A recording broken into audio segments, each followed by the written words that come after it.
Fala, rede de B2C, tudo bem? Aqui é a Leti NSTL Network aí, dessa rede incrível e maravilhosa que fazemos parte. E nesse curso da NEC a gente vai falar um pouquinho, né, sobre o que é servir para B2C. Olha só, um pouquinho mais. Na verdade, uma retomada aí de algumas coisinhas e linkar isso junto com como a gente consegue aí de forma prática transformar todas as ações, o planejamento que a gente teve em resultado. Então, como que a gente consegue trazer isso no nosso dia a dia e como que a gente lida aí com isso junto com o nosso time, beleza? E aí vamos começar então retomando algumas coisas. Acredito que não seja surpresa para ninguém, mas além de qualquer coisa, somos aí os grandes responsáveis de ser o guardião do consumidor dentro do nosso escritório, dentro das áreas de UX, principalmente. Então, essa questão sempre vai ser o nosso foco 1. Então, qualquer tomada de decisão, que seja com CX, com ASPI, com finanças, sobre processos, sobre campanhas, sobre o que for, a gente sempre vai priorizar questões que resolvam os problemas, as dores dos nossos consumidores e que se torne prático para eles também. Então, precisamos sempre ter essa pontinha aí, essa virada, esses insights para trazer para o resto do EB. Show? E aí, né, acredito que vocês se lembrem desse gráficozinho também que a gente teve aí durante a sessão de UX, que mostra de forma bem clara, né, qual que é o papel aí de CX e B2C e principalmente, né, estamos envolvidos ao longo do processo de todo o Customer Flow. Claro que cada área aí com seus pesos, né, de acordo com o flow, mas de forma conjunta que a gente consegue entregar e garantir uma melhor experiência para o nosso consumidor. Show? Então aqui é uma retomada, só para a gente não se esquecer que precisamos sim trabalhar muito próximo com o nosso time de CX. Olha só, o dogzinho fica muito feliz com esse momento. E aí, quando a gente fala sobre a JD específica, né? Então tá, Leti, somos responsáveis aí por todas as etapas do Customer Flow, pesos diferentes, mas e aí, né? Então, é através da JD que a gente consegue entender, olha só, o que de fato a gente precisa fazer, quais são as nossas responsabilidades, o que a gente precisa ter como habilidade ou o que a gente precisa desenvolver ainda como habilidade ao longo da gestão.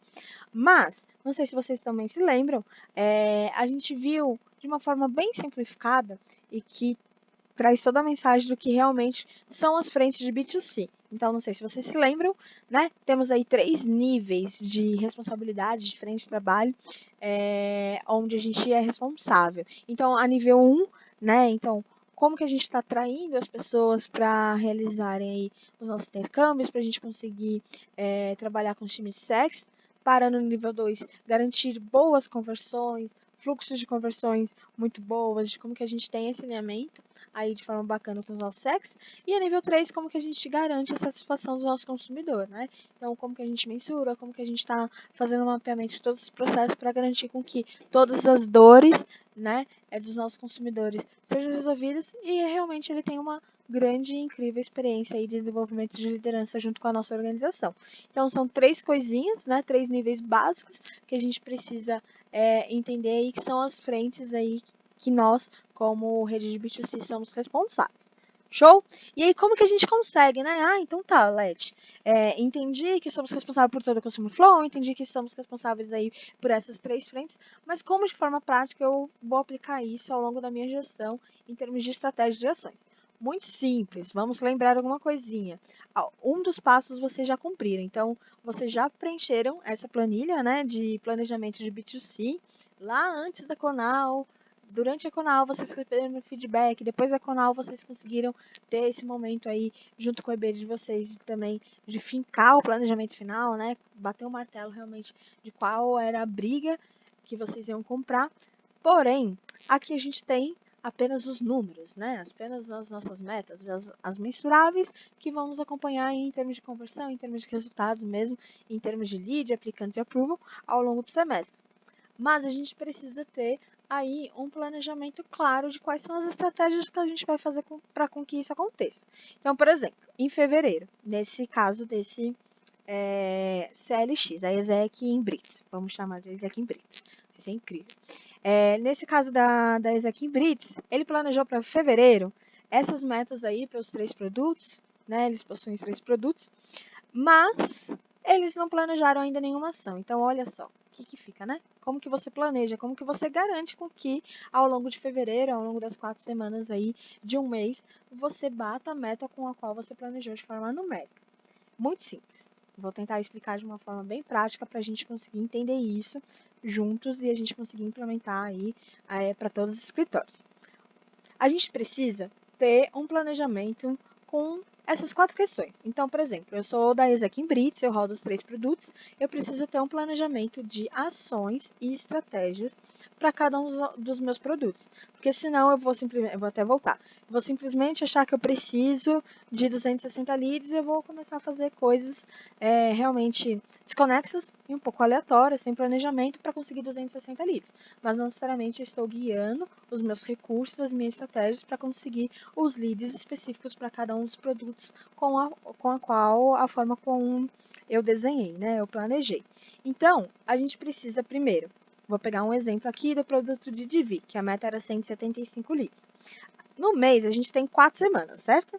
Então, eu vou, nessas 4 colunas, destrinchar quais são as ações que eu vou fazer semana a semana, em termos de estratégias, né, macros, e qual que é a previsão de leads que eu acredito que eu vou conseguir daquela estratégia, tá? Então, nesse caso que eu estou usando como exemplo, na semana 1, eu vou começar a rodar aí meu Facebook Ads, vou utilizar de atração digital, porque é uma forma mais ágil da gente implementar. Vou utilizar também aí de divulgação em grupos de cursos e universidades, né? Aproveitar que a galera ainda não está lá, mas a galera já está no gás querendo voltar, está começando a ficar um pouco mais antenada aí nas redes sociais das universidades, então eu vou fazer uma divulgação lá nos grupos. Na semana 2 eu vou continuar ali com o meu Facebook Ads rodando, conforme a semana 1, e vou fazer um disparo de e-mails aí para milhas de parceiros. Então aqueles parceiros que meu antecessor conseguiu ano passado e eu mantive, fiz a transição, olha só, já estou em contato com eles, então na segunda semana eu vou fazer o disparo de mailing para parceiros. E aí, essas são as previsões de leads que eu espero para cada uma das ações, 30 e 30. Para a semana 3, eu vou fazer aí, aproveitar da recepção aí dos calouros, eu vou fazer uma apresentação, né, no auditório ou em sala, e aí eu espero cerca de 20 leads vindo dessa estratégia. E aí também eu vou fazer uma campanha com a membresia compartilhando conteúdo na timeline deles. Olha só, eu vou aproveitar a timeline do Pixel, tem muita galera nova, vou conseguir um alcance legal de galeras que ainda não fazem parte da organização. Então eu consigo fazer esse movimento junto com o meu CL. E eu vou também fazer na quarta semana postagem em páginas de parceiros. Então, disparei e-mail lá na segunda, mas na quarta, pô, velho, a gente tem uma página, a gente tem conteúdo X, vamos divulgar também durante essas redes sociais dos nossos parceiros. Então, eu tenho toda semana destrinchada para estratégia e uma expectativa de leads, né, para cada uma dessas ações para o produto de Divi. Se eu rodo os 3 produtos, eu tenho que fazer uma dessa para Divi, uma dessa para DI, uma dessa para DT. Porque são essas ações que essas estratégias que vão guiar eu construir as ações para desenvolver junto com o meu time. Mas antes, o que é importante a gente tirar disso? Né? Pontos bem claros que a gente precisa ter quando a gente define as estratégias semana a semana. O primeiro ponto a gente precisa ter pelo menos uma ação por semana. A gente precisa estar movimentando a galera. A gente tem um público muito grande para alcançar em todos os CLs, né? Então é possível fazer uma ação aí de atração ou digital ou atração física para a gente garantir os nossos resultados aí ao longo do mês e não focar só no final do mês, como às vezes acontecia, por exemplo, o ano passado. A gente precisa entender o que a gente pode extrair dos resultados de cada uma das estratégias. Então, Alete, como que você previu que na primeira semana você vai ter 15 leads de divulgação de grupos de cursos e universidades? Galera, por 2 questões. Primeiro, histórico.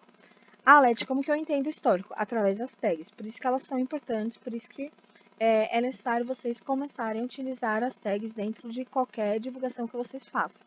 Então, através delas vocês conseguem mensurar, putz, tal ação normalmente gera X leads para mim, então provavelmente eu tenho X leads vindo dessa atração. Ou 2, se você não tem esse histórico, ou E também, você pode juntar com questão de porcentagem de possibilidade que você pode ter de conversão. Então, eu vou fazer na semana de calouros, eu vou apresentar no auditório para 100 galeras. Então, você não vai colocar uma meta de 100 leads. Você está sendo muito otimista em achar que todo mundo vai ser conquistado, né, pela organização e vai querer se inscrever para saber mais ou já entrar no processo. Então, você precisa ter aí também um sense de qual que realmente pode ser a galera que vai se interessar. Então, você pode pensar por essas duas formas. O terceiro ponto é: acompanhe o desempenho de cada uma dessas ações. Sério, se você viu que na semana 1 você não conseguiu os 55 leads que você esperava, você precisa na semana 2 fazer alguma ação maior ou realmente repensar as ações que você pensou para a semana 2. Então, se você não conseguiu, ele vai se acumular.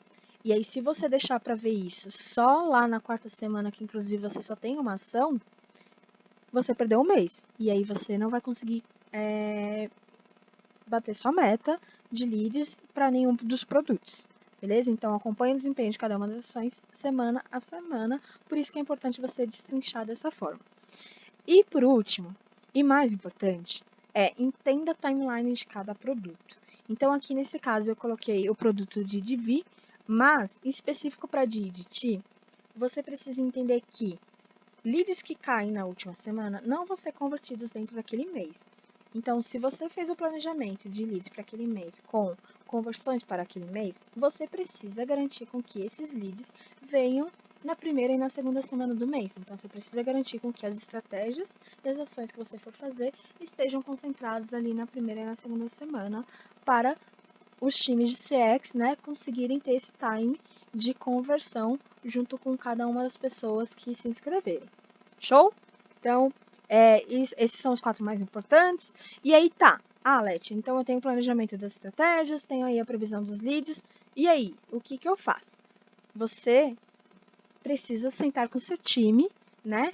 A grande maioria tem um time, e precisa destrinchar isso em ações. Então, você não vai chegar para o seu manager e vai falar, eu preciso que você faça um Facebook Ads. Não, você precisa destrinchar falando, olha, eu preciso que você crie as peças, eu preciso que você crie os textos, eu preciso que você solicite o ad, eu preciso que você acompanhe o ad. Então, você vê que de uma estratégia você tem 4 ações que você precisa passar para o seu time. Então, é muito importante que dessa estratégia vocês desenhem ações. Então, aqui foram alguns dos exemplos dessas estratégias que eu usei, de ações que você precisa passar para o seu time e você precisa ter muito claro. Aí, qual que é o ponto aqui de chavinha, né? Você não vai passar para o seu time a criação das peças do anúncio na primeira semana do mês, sendo que na primeira semana do mês já era para estar rodando. Então, procure pelo menos ter essas tarefas passadas para os seus times com uma semana de antecedência. É o mínimo, tá? Então, se o Facebook Ads vai rodar na primeira semana do mês, na última semana do mês anterior, você precisa fazer com que esses materiais já estejam criados, para você conseguir disparar isso e você ficar tranquilamente aí com as outras atividades que você vai precisar fazer para planejar a semana seguinte, tá? Então, isso é o mínimo. Normalmente, para algumas coisas com parceiros, você precisa de mais tempo, então vale esse ponto de atenção que você precisa ter quando você destrincha as estratégias em ações. Show? E aí, o mais importante de tudo que a gente precisa lembrar é que, além do planejamento, além de ser guardião, né, do nosso consumidor, além de tudo que você precisa definir como estratégia junto com o seu time, você precisa lembrar que você é VP. E como VP, você é gestor de um time.